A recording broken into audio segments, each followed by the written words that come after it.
Pemirsa, Anda menyaksikan News Update pukul 7 waktu Indonesia Barat. Tim pakar gugus tugas percepatan penanganan COVID-19 menyatakan saat ini 60% daerah di Indonesia masuk zona hijau dan berisiko rendah penularan COVID-19.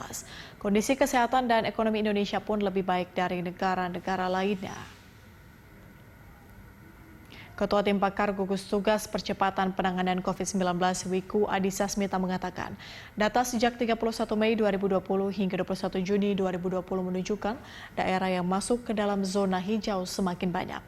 Awalnya hanya 44% daerah zona hijau, kemudian meningkat menjadi 52%.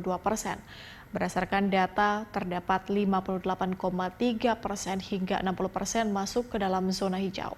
Wiku menyebut tren positif tidak lepas dari kebijakan pemerintah dalam menangani COVID-19. Saat ini 9 sektor ekonomi sudah dibuka bertahap di zona hijau mulai dari pertambangan, perminyakan, industri hingga transportasi barang.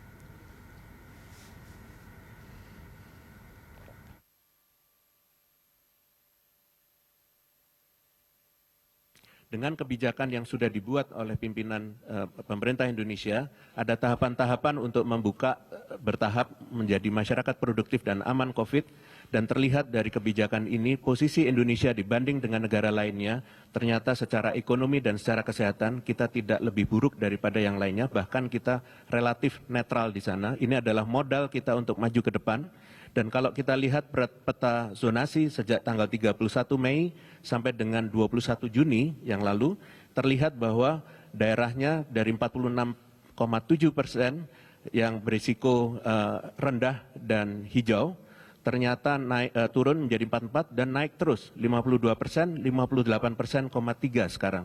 Jadi relatif hampir 60% daerah di Indonesia kondisinya risikonya rendah dan hijau. Dan untuk itu beberapa sektor yang aman sudah mulai